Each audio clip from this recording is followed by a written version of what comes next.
പിതാവിൻ്റെയും പുത്രൻ്റെയും പരിശുദ്ധാത്മാവിൻ്റെയും നാമത്തിലാമേ. എൻ്റെ പ്രിയപ്പെട്ട സഹോദരങ്ങളെ, നല്ല പ്രഭാതത്തെയും നല്ല ദിവസത്തെയും ഓർത്ത് നല്ല ദൈവത്തിന് നന്ദി പറയുന്നു. ഇന്ന് ബലി അർപ്പിച്ചുകൊണ്ടിരിക്കുമ്പോൾ POCയിലാണ് സീറോ മലബാർ കുർബാനയിൽ പങ്കെടുത്തുകൊണ്ടിരിക്കുമ്പോൾ ഭീകരമായ ഒരു സങ്കടം പിടികൂടി. കാരണം പൂർണ്ണതയുള്ള ബലി പങ്കെടുത്തുകൊണ്ടിരിക്കുമ്പോൾ എൻ്റെ ഇടവക ഇന്ന് ബലിയില്ലാതെ ഇതിനു മുമ്പ് കുറേ നാളായിട്ട് സാത്താൻ കുർബാന ചൊല്ലിക്കൊണ്ടിരിക്കുന്ന ഒരു പുരോഹിതനും കുറേ പൊട്ടന്മാരായ മനുഷ്യരും. ഞാൻ ഈ പുരോഹിതരോടൊന്ന് ചോദിക്കുക, നിങ്ങളൊക്കെ പൗരോഹിത്യം സ്വീകരിച്ചത് നരകത്തിന് വേണ്ടി വേലയെടുക്കാനാണോ, സ്വർഗത്തിന് ദൈവത്തിന് വേണ്ടി വേലയെടുക്കാനാണോ? വൈദികരെന്നാണ് നിങ്ങളെ വിളിക്കുന്നത്, അൽമായരെന്നല്ലല്ലോ. വൈദികരെന്ന് പറയുന്ന കൃത്യമായ വാക്കിൻ്റെ അർത്ഥം ദൈവീകരെന്ന എന്ന് പറഞ്ഞാൽ ദൈവം കൂടെയുള്ളവരും ദൈവവേല ചെയ്യുന്നവരെന്ന്. തന്നെ മുറിച്ച് തന്ന കർത്താവിൻ്റെ സ്നേഹം ദൈവജനത്തിന് കൊടുത്തവരെ വിശുദ്ധിയിലേക്ക് വളർത്താനാണ്. നിങ്ങളിൽ കയറിയ വെറുപ്പ്, വിദ്വേഷ, വാശി, വൈരാഗ്യങ്ങൾ അല്ലെങ്കിൽ വ്യക്തിപരമായുള്ള ലാഭത്തിൽ നഷ്ടമുണ്ടായി നിങ്ങൾ ആഗ്രഹിച്ച വഴിയിൽ പോകാൻ പറ്റാതെ വന്നപ്പോൾ ഉണ്ടായ ഒരു അവസ്ഥയാണ് നിങ്ങളെ ഈ അവസ്ഥയിൽ കൊണ്ടെത്തിച്ചിരിക്കുന്നത്. അത്ര ഭീകരമായ സങ്കടമാണ്. നിങ്ങൾ സ്വർഗത്തിൽ പോകുന്നില്ല എന്ന് മാത്രമല്ല, അങ്ങനെ പോകാനായി ദൈവം നിശ്ചയിച്ച മനുഷ്യരെ കൂടെ നിങ്ങൾ നരകത്തിലേക്ക് കൊണ്ടുപോകും. അയ്യോ, ഇത് ഭീകരമാണേ. ഈ കഴിഞ്ഞ ദിവസം ദേവാലയത്തിൽ ബലിയർപ്പിക്കാനായിട്ട് സാധ്യതയില്ല. അതുകൊണ്ട് മറ്റൊരു സ്ഥലത്ത് അതിനുള്ള സൗകര്യം ഒരുക്കി, ആഗ്രഹമുള്ളവർക്ക് ബലി അർപ്പിക്കാൻ വേണ്ടി ഒരുക്കി. ഒരു ബലി അർപ്പിക്കപ്പെട്ടു. രണ്ടാമത്തെ ബലി അർപ്പിക്കാൻ നേരത്ത് അവരെ നമ്മൾ എന്താ പറയണ്ടേ? വേണ്ടപ്പെട്ട സഹോദരങ്ങളാണ്, പക്ഷേ അവരെ സാത്താൻ കുഞ്ഞുങ്ങളെന്നേ പറയാൻ പറ്റത്തുള്ളൂ. കർത്താവിൻ്റെ ബലിയും ബലിപീഠവും തല്ലിക്കെടുത്തുക എന്നുള്ളതാണ് അവരുടെ ലക്ഷ്യം. പഴയ നിയമത്തിൽ എൻ്റെ ബലിപീഠത്തിൽ തിന്മയുടെ ബലി അർപ്പിക്കപ്പെടുമ്പോൾ ആ അഗ്നി കെടുത്താൻ ആളില്ലേ എന്ന് പ്രവാചകനോട് ദൈവം ചോദിക്കുന്നുണ്ട്. അതുകൊണ്ട് തിന്മയുടെ ബലി അർപ്പിച്ചത് കൊണ്ടാണ് ദേവാലയത്തിലെ ബലിക്ക് തടസ്സം വെച്ചത്. കുർബാന എന്താണെന്നറിയാത്ത പുരോഹിതരായി മാറിയിരിക്കുന്നു. എന്തിനു വേണ്ടിയാണ് ഈ ബലി എന്ന ദൈവജനത്തിനും മനസ്സിലാകാത്ത അവസ്ഥ. എന്തൊരു സങ്കടമാണ്. 34 രൂപതകൾ രക്ഷയിലേക്ക് യാത്ര ചെയ്യുമ്പോൾ ഒറ്റയ്ക്ക് നിന്ന് നരകത്തിലേക്ക് യാത്ര ചെയ്യുന്ന ഈ അതിരൂപത എന്തൊക്കെയാ പറഞ്ഞു കൂട്ടുന്നത്, എന്തൊക്കെയാ ചെയ്തു കൂട്ടുന്നത്?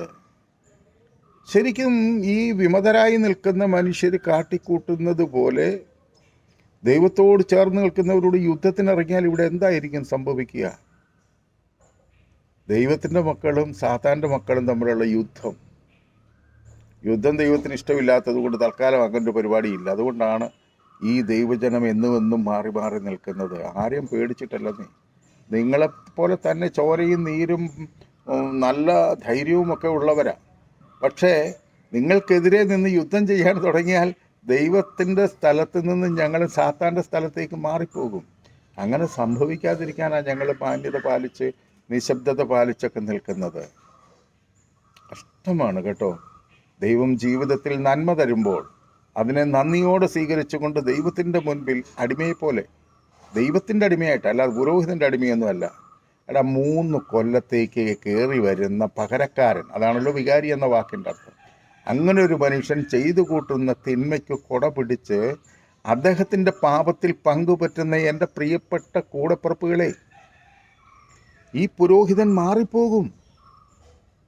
നിങ്ങളും ഞാനും മാറില്ല. ഇടവക മാറിപ്പോവില്ല. മരിക്കുന്നിടം വരെ ഓരോ ഇടവകകളിലും താമസിക്കുന്നവരാണ് ദൈവജനം. ഈ വന്നവനുണ്ടാക്കുന്ന കലഹം മുഴുവനും തിരിച്ചറിഞ്ഞ് നമ്മൾ വിവേകത്തോടെ നിൽക്കണ്ടേ? എറണാകുളം അങ്കമാലി അതിരൂപതയിൽ കുറച്ച് കന്യാസ്ത്രീകളുണ്ട്. അവർ ഇതിലൊക്കെ നശിച്ച വർഗമായി മാറി. ചങ്കുപൊട്ടുന്ന സങ്കടം കൊണ്ട് പറയുന്ന, കുറ്റപ്പെടുത്താൻ ഇഷ്ടമുണ്ടായിട്ട് പറഞ്ഞതല്ല. ഇവരൊക്കെ സ്വീകരിച്ച അഭിഷേകം എവിടെ പോയി? അതിൻ്റെ പുറത്ത് കരിയോയിലടിച്ചോ? പണ്ടൊക്കെ ഈ കന്യാസ്ത്രീകൾ, എൻ്റെ ഇടവകയിലെ കന്യാസ്ത്രീകൾക്ക് എന്നോട് എന്തൊരു സ്നേഹമായിരുന്നു. ഇപ്പോഴും അവർ ഇപ്പോൾ എന്നെ കാണുമ്പോൾ തെക്കുന്ന് അവർ വടക്കോട്ട് വരികയാണെങ്കിൽ ഞാൻ വടക്കും തെക്കോട്ട് ചെല്ലുകയാണെങ്കിൽ അവർ പടിഞ്ഞാട്ട് നോക്കും, അല്ലെ കിഴക്കോട്ട് നോക്കി നടക്കും. എന്താണ് ഇവരുടെ മുഖത്തെ ചൈതന്യം എവിടെ പോയി? എൻ്റെ പുരോഹിതൻ്റെ മുഖം കണ്ടു കഴിഞ്ഞാൽ കറുത്ത് കരിവാളിച്ച് ഒരു നന്മയുമില്ലാത്ത അവസ്ഥ. ഈ കന്യാസ്ത്രീകളുടെ മുഖത്തും അത് തന്നെ.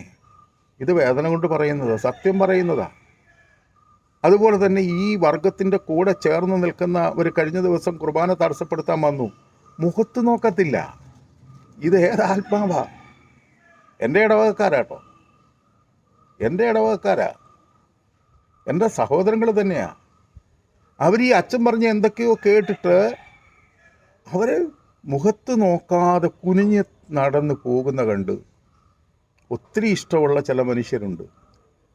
അവരോട് ഇപ്പോഴും ഇഷ്ടക്കുറവൊന്നുമില്ല. അവർ നമ്മുടെ മുഖത്ത് നോക്കില്ല. ഇവരിലേത് ആത്മാവാണ്? പാപത്തിൻ്റെയും തിന്മയുടെയും ആത്മാവാണ്. സമ്പത്തിൻ്റെയും ആർഭാടത്തിൻ്റെയും ദൂർത്തിൻ്റെയും ആത്മാവാണ്. സമ്പത്തൊക്കെ നല്ലതല്ലേ? അത് തന്നത് ദൈവമല്ലേ? ആ ദൈവത്തോട് ചേർന്ന് നിൽക്കാനല്ലേ? എന്തിനു വേണ്ടി ഇങ്ങനെ തകർക്കുന്നു? എൻ്റെ പ്രിയപ്പെട്ട സഹോദരങ്ങളെ, എന്തു വന്നാലും സഭ പുറകോട്ട് പോവില്ല. രമ്യപ്പെടുവാനും എളിമപ്പെടുവാനും ഇത്രയേറെ സമയം തന്നിട്ടു അത് പറ്റില്ല എന്ന് പറഞ്ഞ് കലഹിക്കുന്ന നിങ്ങൾക്ക് എന്താണ് വരാൻ പോകണമെന്ന് എനിക്ക് പറയാൻ അറിയില്ല. എന്തായാലും തെറ്റിന് ശിക്ഷയുണ്ട്, അനുസരണക്കേടിന് അതിന് തക്ക ശിക്ഷണമുണ്ട്. വന്നു ഭവിക്കുമ്പോൾ അറിയാം. അതൊക്കെ ഞങ്ങൾക്കും സങ്കടമാണെന്നേ. ഏതായാലും തിരിച്ചറിവിന് വേണ്ടി പ്രാർത്ഥിക്കുന്നു.